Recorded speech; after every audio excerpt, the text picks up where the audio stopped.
Welcome everyone, I'm Jaskarandeep Kaur from Winglish to English Institute.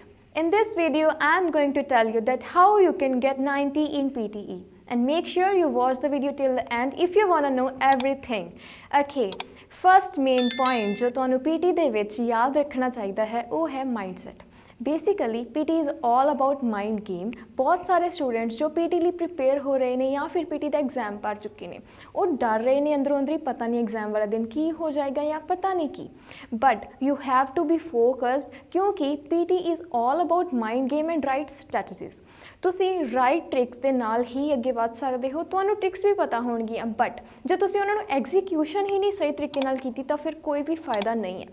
ਇਸ ਲਈ ਤੁਹਾਡੇ ਲਈ ਮਾਈਂਡਸੈਟ ਪ੍ਰਿਪੇਅਰ ਹੋਣਾ ਬਹੁਤ ਹੀ ਜ਼ਰੂਰੀ ਹੈ। ਮੈਜੋਰਿਟੀ ਆਫ ਸਟੂਡੈਂਟਸ ਐਗਜ਼ਾਮ ਵਾਲੇ ਦਿਨ ਘਬਰਾ ਜਾਂਦੇ ਹਨ, ਸਟ੍ਰੈਸਡ ਆਊਟ ਹੋ ਕੇ ਉਹ ਮਾਰਕਸ ਹੀ ਨਹੀਂ ਲੈ ਪਾਉਂਦੇ। But you have to be focused ਕਿਉਂਕਿ ਜੇ ਤੁਸੀਂ ਐਗਜ਼ਾਮ ਵਿੱਚ ਵਧੀਆ ਤਰੀਕੇ ਨਾਲ ਮਾਈਂਡਸੈਟ ਹੀ ਨਹੀਂ ਲੈ ਕੇ ਗਏ ਤਾਂ ਤੁਹਾਡੇ ਮਾਰਕਸ ਆਉਣਗੇ ਹੀ ਨਹੀਂ। ਇਸ ਲਈ ਟਰਸਟ ਯੂਅਰਸੈਲਫ, ਟਰਸਟ ਦਾ ਪ੍ਰੋਸੈਸ। ਜੇ ਤੁਸੀਂ ਰਾਈਟ माइंडसेट ਦੇ ਨਾਲ ਐਗਜ਼ੀਕਿਊਟ ਕਰੋਗੇ ਜੋ ਤੁਹਾਨੂੰ ਟਿਪਸ ਐਂਡ ਟ੍ਰਿਕਸ ਪਤਾ ਹੋਣਗੀਆਂ ਜਾਂ ਫਿਰ ਤੁਹਾਡੇ ਕੋਲ ਟੈਂਪਲੇਟਸ ਵੀ ਹੋਣਗੇ, ਜੇ ਤੁਸੀਂ ਉਸ ਨੂੰ ਸਹੀ ਤਰੀਕੇ ਨਾਲ ਪਰਫਾਰਮ ਕਰੋਗੇ ਤਾਂ ਹੀ ਤੁਸੀਂ ਸਹੀ ਤਰੀਕੇ ਨਾਲ ਆਪਣੇ ਬੈਂਡ ਸਕੋਰ ਲੈ ਸਕਦੇ ਹੋ। ਹੁਣ ਮੈਂ ਤੁਹਾਨੂੰ ਕੁਝ ਬੇਸਿਕ ਚੀਜ਼ਾਂ ਦੱਸਾਂਗੀ ਜਿਹਦੇ ਨਾਲ ਤੁਸੀਂ 90 ਤੋਂ 90 ਹੀ ਲੈ ਸਕਦੇ ਹੋ PT ਦੇ ਵਿੱਚ।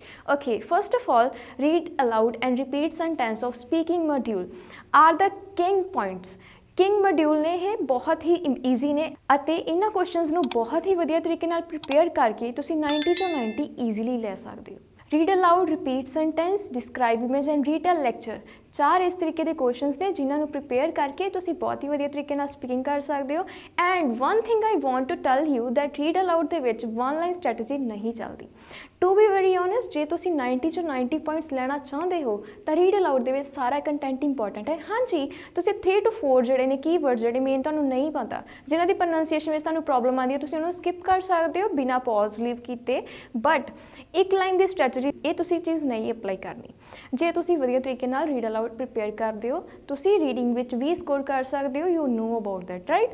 ਇਸ ਲਈ read allowed and repeat sentence questions ਨੂੰ ਬਹੁਤ ਹੀ ਵਧੀਆ ਤਰੀਕੇ ਨਾਲ ਪ੍ਰਿਪੇਅਰ ਕਰਕੇ ਪਰਫਾਰਮ ਕਰਨਾ ਹੈ ਜੇ ਤੁਸੀਂ ਸਪੀਕਿੰਗ 'ਚੋਂ ਬਹੁਤ ਹੀ ਵਧੀਆ ਸਕੋਰ ਕਰਨੇ ਚਾਹੁੰਦੇ ਹਨ।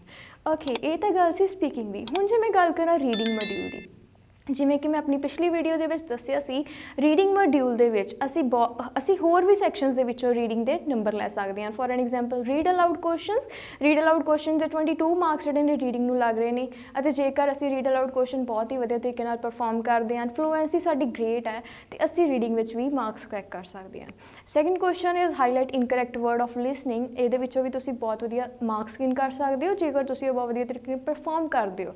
ਓਕੇ, ਹੁਣ ਮੈਂ ਗੱਲ ਕਰਾਂ ਰੀਡਿੰਗ ਦੀ। ਰੀਡਿੰਗ ਦੇ ਵਿੱਚ ਤੁਸੀਂ first of all reading and writing fill in the blanks and reorder paragraphs 'ਤੇ ਧਿਆਨ ਦੇਣਾ ਹੈ। Reading and writing fill in the blanks ਦੇ ਵਿੱਚ ਤੁਹਾਨੂੰ ਪਤਾ ਹੋਣਾ ਚਾਹੀਦਾ ਹੈ ਕਿ ਤੁਸੀਂ ਕੇਸ ਆਨਸਰ ਨੂੰ ਕਿਸ ਤਰੀਕੇ ਨਾਲ ਫਿਟ ਕਰਨਾ ਹੈ, ਮਤਲਬ ਕਿ ਨਾਊਨ ਦੀ ਯੂਸੇਜ ਕਿੱਥੇ ਹੋਣੀ ਹੈ, ਵਰਬ ਦੀ ਯੂਸੇਜ ਕਿੱਥੇ ਹੋਣੀ ਹੈ। ਬੇਸਿਕਲੀ ਡਿਮਾਂਡ ਸਮਝਣੀ ਹੈ ਜੋ ਕਿ ਤੁਹਾਨੂੰ ਲਾਈਨ ਦੀ ਪਤਾ ਹੋਣੀ ਚਾਹੀਦੀ ਹੈ। ਜੇਕਰ ਤੁਹਾਨੂੰ ਕੁਐਸਚਨ ਦੀ ਡਿਮਾਂਡ ਹੀ ਨਾ ਪਤਾ ਹੋਈ ਤਾਂ ਤੁਸੀਂ ਉਸ ਕੁਐਸਚਨ ਨੂੰ ਕਰੈਕ ਹੀ ਨਹੀਂ ਕਰ ਸਕਦੇ। 5 to 6 ਕੁਐਸਚਨਸ ਆ ਸਕਦੇ ਨੇ reading and writing fill in the blanks 'ਤੇ ਅਤੇ ਤੁਹਾਨੂੰ ਚਾਹੀਦਾ ਹੈ ਕਿ 80% ਜਿਹੜੇ ਨੇ ਉਹ ਕੁਐਸਚਨ ਤੁਹਾਡੇ ਠੀਕ ਹੋਣ ਜੇਕਰ ਤੁਸੀਂ 90 ਵਿੱਚੋਂ ਵੀ 90 ਲੈਣਾ ਚਾਹੁੰਦੇ ਹੋ ਰੀਡਿੰਗ ਮੋਡਿਊਲ 'ਚੋਂ। ਓਕੇ, ਸੈਕਿੰਡ ਕੁਐਸਚਨ ਰੀਡਿੰਗ ਦੇ ਫਿਲ ਇਨ ਦੀ ਬਲੈਂਕਸ। ਇਹਨਾਂ ਨੂੰ ਕਰੈਕ ਕਰਨਾ ਬਹੁਤ ਹੀ ਈਜ਼ੀ ਹੈ। ਬਹੁਤ ਸਾਰੇ ਸਟੂਡੈਂਟਸ ਦੇ ਡਾਊਟ ਨੇ ਕਿ ਸਾਨੂੰ ਇਹ ਕੁਐਸਚਨ ਆਉਂਦਾ ਹੀ ਨਹੀਂ ਹੈ ਜਾਂ ਫਿਰ ਵੋਕੈਬਲਰੀ ਵਿੱਚ ਡਾਊਟ ਹੋ ਜਾਂਦਾ ਹੈ। But I will suggest you ਤੁਸੀਂ ਉਸ ਲਾਈਨ 'ਤੇ ਪਹਿਲਾਂ ਫੋਕਸ ਕਰੋ ਜਿੱਥੇ ਤੁਹਾਨੂੰ ਪਤਾ ਹੈ ਕਿ ਇਹ ਆਨਸਰ ਪੂਰਾ ਕੌਨਫੀਡੈਂਟਲੀ 100% ਠੀਕ ਹੈ।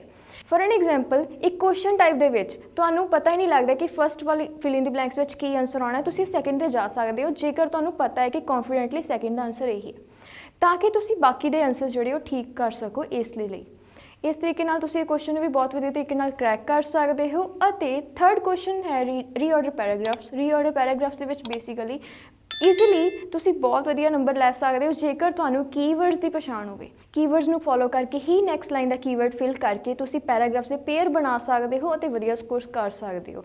ਇਹਨਾਂ ਤਿੰਨਾਂ ਕੁਐਸਚਨਸ ਨੂੰ ਵਧੀਆ ਤਰੀਕੇ ਨਾਲ ਪਰਫਾਰਮ ਕਰਕੇ ਤੁਸੀਂ ਰੀਡਿੰਗ 'ਚੋਂ ਵੀ 90 ਚੋਂ 90 ਸਕੋਰ ਕਰੈਕ ਕਰ ਸਕਦੇ ਹੋ। ਦੇਰ ਆਰ ਮਿਥਸ ਇਹ ਨੇ ਕਿ MCQ single answer, MCQ multiple answer. ਜੇਕਰ ਤੁਸੀਂ ਇਹ ਕੁਐਸਚਨ ਨਾ ਕੀਤੇ ਤੁਹਾਡੇ ਨੰਬਰ ਆ ਜਾਣਗੇ, ਜਦ ਕਿ ਇੱਦਾਂ ਨਹੀਂ ਹੈ। ਜੇਕਰ ਤੁਸੀਂ ਇਹਨਾਂ ਕੁਐਸਚਨਸ 'ਤੇ ਜ਼ਿਆਦਾ ਫੋਕਸ ਨਹੀਂ ਵੀ ਕਰਦੇ ਤਾਂ ਵੀ ਕੋਈ ਵੀ ਘਬਰਾਉਣ ਵਾਲੀ ਗੱਲ ਨਹੀਂ ਹੈ। 90 ਤੋਂ 90 ਪੁਆਇੰਟਸ ਵੀ ਆਉਂਦੇ ਨੇ ਜੇਕਰ ਤੁਸੀਂ ਇਹਨਾਂ ਕੁਐਸਚਨਸ ਨੂੰ ਗਲਤ ਵੀ ਕਰ ਦਿੰਦੇ ਹੋ। ਹਾਂਜੀ, ਤਿੰਨਾਂ ਕੁਐਸਚਨਸ 'ਤੇ ਫੋਕਸ ਕਰਕੇ ਤੁਸੀਂ ਰੀਡਿੰਗ ਨੂੰ ਵਧੀਆ ਤਰੀਕੇ ਨਾਲ ਪਰਫਾਰਮ ਕਰ ਸਕਦੇ ਹੋ, ਵਧੀਆ ਸਕੋਰ ਕਰ ਸਕਦੇ ਹੋ। Okay, third module is writing. ਜੇ ਮੈਂ ਰਾਈਟਿੰਗ ਦੀ ਗੱਲ ਕਰਾਂ, ਰਾਈਟਿੰਗ ਬਹੁਤ ਹੀ ਆਸਾਨ ਹੈ। 20% ਹਿੱਸਾ ਜੋ ਰਾਈਟਿੰਗ ਦੇ ਮੋਡਿਊਲ ਦਾ ਜਾਂਦਾ ਹੈ ਸਮਰਾਈਜ਼ ਰਿਟਨ ਟੈਕਸਟ ਚੋਂ ਜਾਂ ਫਿਰ ਐਸੇ ਚੋਂ। ਤੁਸੀਂ ਆਪਣੀ ਗ੍ਰਾਮਰ ਤੇ ਫੋਕਸ ਕਰਨਾ ਹੈ, ਕੀਵਰਡਸ ਤੇ ਫੋਕਸ ਕਰਨਾ ਹੈ ਅਤੇ ਫੋਕਸ ਕਰਨਾ ਹੈ ਕਿ ਪ੍ਰੂਫ ਰੀਡ ਹੋਵੇ। ਜੇਕਰ ਤੁਸੀਂ ਆਪਣਾ ਟਾਸਕ ਬਹੁਤ ਹੀ ਵਧੀਆ ਤਰੀਕੇ ਨਾਲ ਪਰਫਾਰਮ ਕਰਦੇ ਹੋ ਬਟ ਤੁਹਾਡੀਆਂ ਮਿਸਟੇਕਸ ਰਹਿ ਜਾਂਦੀਆਂ ਹਨ, ਤੁਹਾਡੇ ਮਾਰਕਸ ਘੱਟ ਹੋਣ ਦੇ ਚਾਂਸਿਸ ਨੇ। ਤੁਸੀਂ ਇਸ ਕੁਐਸਚਨ ਦੇ ਵਿੱਚ ਬੇਸਿਕਲੀ ਪ੍ਰੂਫ ਰੀਡ ਬਹੁਤ ਹੀ ਜ਼ਰੂਰੀ ਹੈ। ਪ੍ਰੂਫ ਰੀਡ ਜ਼ਰੂਰ ਕਰਨਾ ਹੈ ਤਾਂ ਕਿ ਤੁਸੀਂ ਇਹਨਾਂ ਵਿੱਚੋਂ 7 to 7 ਮਾਰਕਸ ਜਿਹੜੇ ਨੇ ਸਮਰਾਈਜ਼ ਰਿਟਨ ਟੈਕਸਟ ਵਿੱਚੋਂ ਲੈ ਸਕਦੇ ਹੋ, ਐਸੇ ਵਿੱਚੋਂ 15 to 15 ਮਾਰਕਸ ਲੈ ਸਕਦੇ ਹੋ ਜੇਕਰ ਤੁਸੀਂ ਵਰਡ ਕਾਊਂਟ ਆਪਣਾ ਪ੍ਰੋਪਰ ਰੱਖਿਆ ਹੋਇਆ ਹੈ, ਗ੍ਰਾਮਰ ਤੁਹਾਡੀ ਠੀਕ ਹੈ, ਤੁਸੀਂ ਕੋਈ ਵੀ ਮਿਸਟੇਕਸ ਨਹੀਂ ਛੱਡੀ ਜਾਂ ਫਿਰ ਕੋਈ ਵੀ ਸਪੈਲਿੰਗ ਗਲਤ ਨਹੀਂ ਕੀਤਾ, ਈਜ਼ਲੀ ਮਾਰਕਸ ਲੈ ਸਕਦੇ ਹੋ। ਬਾਕੀ ਰਾਈਟਿੰਗ ਦੇ ਮਾਰਕਸ ਤੁਹਾਨੂੰ ਪਤਾ ਹੀ ਹੈ, write from dictation to 26 marks ਤੁਸੀਂ ਲੈਂਦੇ ਹੋ। ਜੇਕਰ ਤੁਸੀਂ ਰਾਈਟ ਫਰਮ ਡਿਕਟੇਸ਼ਨ ਕੁਐਸਚਨ ਬਹੁਤ ਹੀ ਵਧੀਆ ਤਰੀਕੇ ਨਾਲ ਪਰਫਾਰਮ ਕਰਦੇ ਹੋ, ਰਾਈਟਿੰਗ 'ਚੋਂ ਵੀ ਬਹੁਤ ਵਧੀਆ ਸਕੋਰ ਕਰ ਸਕਦੇ ਹੋ। Okay, last module is listening. Basically listening and speaking ਜੋ ਕਿ ਹੈ ਕਿੰਗ ਮੋਡਿਊਲਸ ਨੇ ਤੁਹਾਡੇ PTE ਦੇ, ਇਹਨਾਂ ਨੂੰ ਪ੍ਰਿਪੇਅਰ ਕਰਕੇ ਤੁਸੀਂ ਬਾਕੀ ਮੋਡਿਊਲਸ ਵਿੱਚੋਂ ਵੀ ਮਾਰਕਸ ਕਰੈਕਟ ਕਰਦੇ ਹੋ, ਇਹ ਤਾਂ ਤੁਹਾਨੂੰ ਪਤਾ ਹੀ ਹੋਵੇਗਾ। ਓਕੇ, ਹੁਣ ਮੈਂ ਲਿਸਨਿੰਗ ਦੀ ਗੱਲ ਕਰਾਂ, important questions are there, summarize spoken test, highlight incorrect word, fill in the blanks and write from dictation. Write from dictation ਜਿਵੇਂ ਕਿ ਮੈਂ ਦੱਸਿਆ ਕਿ 3 to 4 ਕੁਐਸਚਨਸ ਆਉਣਗੇ, ਉਹਨਾਂ ਦੇ ਵਿੱਚੋਂ 26 ਮਾਰਕਸ ਰਾਈਟਿੰਗ ਨੂੰ, 19 ਮਾਰਕਸ ਲਿਸਨਿੰਗ ਨੂੰ ਜਾਂਦੇ ਨੇ ਅਤੇ ਇਹਨਾਂ ਕੁਐਸਚਨਸ ਦੇ ਵਿੱਚ ਤੁਸੀਂ ਕੀ ਕਰਦੇ ਹੋ, 8 to 10 ਵਰਡਸ ਦਾ ਕੁਐਸਚਨ ਹੋਏਗਾ, ਤੁਸੀਂ ਉਸ ਕੁਐਸਚਨ ਦੇ ਵਿੱਚ ਜਿੰਨੇ ਵੀ ਆਪਣੇ ਵੱਲੋਂ ਵਰਡਸ ਲਿਖ ਸਕਦੇ ਹੋ, this is your choice and ਇਹਦੇ ਵਿੱਚ ਕੋਈ ਵੀ ਨੈਗੇਟਿਵ ਮਾਰਕਿੰਗ ਨਹੀਂ ਹੁੰਦੀ। ਜਦ ਕਿ ਤੁਸੀਂ ਐਕਸਟਰਾ ਵਰਡਸ ਲਿਖਦੇ ਹੋ ਤਾਂ ਤੁਹਾਡੇ ਚਾਂਸਿਸ ਹੁੰਦੇ ਨੇ ਕਿ ਤੁਹਾਡੇ ਮਾਰਕਸ ਵੱਧ ਜਾਣ। ਜੇਕਰ ਤੁਹਾਨੂੰ ਕਿਸੇ ਦੇ ਸਪੈਲਿੰਗ ਵਿੱਚ ਡਾਊਟ ਹੈ, ਤੁਸੀਂ ਉਸ ਤਰੀਕੇ ਦੇ ਹੋਰ ਸਪੈਲਿੰਗਸ ਲਿਖ ਸਕਦੇ ਹੋ ਤਾਂ ਕਿ ਕੋਈ ਵੀ ਸਪੈਲਿੰਗ ਜੋ ਠੀਕ ਹੈ ਉਸ ਦੇ ਮਾਰਕਸ ਤਾਂ ਲੱਗਣਗੇ। Okay, next question is fill in the blanks. ਹੁਣ ਮੈਂ ਫਿਲ ਇਨ ਦੀ ਬਲੈਂਕਸ ਦੀ ਗੱਲ ਕਰਾਂ ਤਾਂ ਫਿਲ ਇਨ ਦੀ ਬਲੈਂਕਸ ਦੇ ਵਿੱਚ ਬੇਸਿਕਲੀ ਸਪੈਲਿੰਗਸ ਬਹੁਤ ਹੀ ਇੰਪੋਰਟੈਂਟ ਨੇ। ਜੇਕਰ ਤੁਸੀਂ ਸਪੈਲਿੰਗਸ ਲਿਖ ਕੇ ਪ੍ਰੂਫ ਰੀਡ ਹੀ ਨਹੀਂ ਕੀਤੇ ਤਾਂ ਸਪੈਲਿੰਗ ਗਲਤ ਹੋ ਗਏ, ਤੁਹਾਡੇ ਮਾਰਕਸ ਕੱਟੇ ਜਾਣਗੇ। ਇਸ ਲਈ ਕੋਈ ਵੀ ਕੁਐਸਚਨ ਹੋਏਗਾ ਜਿਹਦੇ ਵਿੱਚ ਤੁਸੀਂ ਰਾਈਟਿੰਗ ਕਰਦੇ ਹੋ, fill in the blanks, right from dictation, proof read is must. Proof read ਨਹੀਂ ਕੀਤਾ ਤੁਹਾਡੇ ਚਾਂਸਿਸ ਹੋਣਗੇ ਕਿ ਤੁਸੀਂ ਕੁਐਸਚਨ ਜੋ ਨੰਬਰ ਆਪਣੇ ਆਪ ਹੀ ਘਟਾ ਰਹੇ ਹੋ। Okay, next question is highlight incorrect word. Highlight incorrect word ਜਿਵੇਂ ਕਿ ਮੈਂ ਦੱਸਿਆ ਰੀਡਿੰਗ ਵਿੱਚ ਮਾਰਕਸ ਦਿੰਦਾ ਹੈ। ਜੇਕਰ ਤੁਸੀਂ ਇਸ ਕੁਐਸਚਨ ਨੂੰ ਬਹੁਤ ਵਧੀਆ ਤਰੀਕੇ ਨਾਲ ਪਰਫਾਰਮ ਕਰਦੇ ਹੋ, ਤੁਹਾਡੇ 9 to 10 ਮਾਰਕਸ ਰੀਡਿੰਗ ਦੇ ਵਿੱਚ ਲੱਗ ਜਾਂਦੇ ਹਨ ਅਤੇ ਲਿਸਨਿੰਗ ਵਿੱਚ ਵੀ ਮਾਰਕਸ ਲੱਗ ਜਾਂਦੇ ਹਨ। ਅਤੇ ਇਸ ਕੁਐਸਚਨ ਨੂੰ ਕਰੈਕਟ ਕਰਨਾ ਬਹੁਤ ਹੀ ਆਸਾਨ ਹੈ, ਕੋਈ ਟਫ ਗੱਲ ਨਹੀਂ ਹੈ। ਬੇਸਿਕਲੀ ਸਾਰੇ ਸਟੂਡੈਂਟਸ ਨੂੰ ਬਹੁਤ ਪ੍ਰੋਬਲਮ ਆਉਂਦੀ ਹੈ ਕਿ ਇਸ ਕੁਐਸਚਨ ਨੂੰ ਪਰਫਾਰਮ ਹੀ ਨਹੀਂ ਕੀਤਾ ਜਾਂਦਾ, ਸਪੀਕਰ ਬਹੁਤ ਹੀ ਤੇਜ਼ ਬੋਲਦਾ ਹੈ। ਜਦ ਕਿ ਤੁਸੀਂ ਸਪੀਕਰ ਦੇ ਨਾਲ ਨਾਲ ਬੋਲ ਕੇ ਤੁਸੀਂ ਜੱਜ ਕਰ ਸਕਦੇ ਹੋ ਕਿ ਸਪੀਕਰ ਨੇ ਕਿਹੜਾ ਵਰਡ ਗਲਤ ਕੀਤਾ, ਉਸਨੂੰ ਉਸੇ ਦੌਰਾਨ ਹਾਈਲਾਈਟ ਕਰ ਸਕਦੇ ਹੋ ਅਤੇ ਇਸ ਤਰ੍ਹਾਂ ਤੁਸੀਂ ਸਾਰੇ ਦੇ ਸਾਰੇ ਆਨਸਰ ਠੀਕ ਕਰ ਸਕਦੇ ਹੋ। ਹਾਂਜੀ, ਹੁਣ ਫਸਟ ਕੁਐਸਚਨ ਜਿਵੇਂ ਮੈਂ ਗੱਲ ਕੀਤੀ ਸੀ ਸਮਰਾਈਜ਼ ਸਪੋਕਨ ਟੈਸਟ ਦੀ। Summarise spoken test basically writing ਨੂੰ ਵੀ ਨੰਬਰ ਦਿੰਦਾ ਹੈ, ਲਿਸਨਿੰਗ ਨੂੰ ਵੀ ਨੰਬਰ ਦਿੰਦਾ ਹੈ, ਜਿਸ ਦੇ ਵਿੱਚ ਕੰਟੈਂਟ ਮੈਟਰ ਕਰਦਾ ਹੈ। Content with the right spelling, right. ਤੁਸੀਂ ਜੋ ਕੰਟੈਂਟ ਸੁਣਦੇ ਤੁਹਾਨੂੰ ਪਰਫੈਕਟ ਸਪੈਲਿੰਗਸ ਪਤਾ ਨੇ, ਤੁਸੀਂ ਲਿਖ ਸਕਦੇ ਹੋ, ਤੁਸੀਂ ਵਧੀਆ ਤਰੀਕੇ ਨਾਲ ਮਾਰਕਸ ਕਰੈਕਟ ਕਰ ਸਕਦੇ ਹੋ। ਇਹ ਤਾਂ ਸੀਗੇ ਸਾਰੇ ਮੋਡਿਊਲ ਜਿਨ੍ਹਾਂ ਦੇ ਨਾਲ ਤੁਸੀਂ ਬਹੁਤ ਵਧੀਆ ਤਰੀਕੇ ਨਾਲ ਪਰਫਾਰਮ ਕਰਕੇ ਵਧੀਆ ਮਾਰਕਸ ਲੈ ਸਕਦੇ ਹੋ। ਹੁਣ ਮੈਂ ਤੁਹਾਨੂੰ ਬੇਸਿਕਲੀ ਜੀ ਇੱਕ ਗੱਲ ਦੱਸਣਾ ਚਾਹੁੰਦੀ ਹਾਂ, right mind set is really important. ਤੁਹਾਨੂੰ ਟਿਪਸ ਐਂਡ ਟ੍ਰਿਕਸ ਤਾਂ ਪਤਾ ਹੀ ਹੋਣਗੀਆਂ, ਤੁਹਾਨੂੰ ਟੈਂਪਲੇਟਸ ਪਤਾ ਹੋਣਗੇ, ਬਟ ਐਗਜ਼ੀਕਿਊਸ਼ਨ ਹੀ ਜੇ ਤੁਸੀਂ ਵਧੀਆ ਤਰੀਕੇ ਨਾਲ ਅਟੈਂਪਟ ਨਹੀਂ ਕੀਤੀ, ਤੁਹਾਡੇ ਮਾਰਕਸ ਫੇਰ ਵੀ ਘਟਣ ਦੇ ਚਾਂਸਿਸ ਨੇ। ਪੇਪਰ ਵਾਲੇ ਦਿਨ ਸਟ੍ਰੈਸਡ ਆਊਟ ਹੋ ਗਏ, ਤੁਹਾਡੇ ਮਾਰਕਸ ਘਟ ਸਕਦੇ ਨੇ। ਤੁਹਾਡਾ ਮਾਈਂਡ ਸੈਟ ਪ੍ਰੀਪੇਅਰ ਨਾ ਹੋਇਆ, ਤੁਸੀਂ ਡਰੋਗੇ, ਤੁਸੀਂ ਕੁਝ ਵੀ ਕਰੋਗੇ, ਤੁਹਾਡੇ ਨੰਬਰ ਨਹੀਂ ਆਉਣੇ।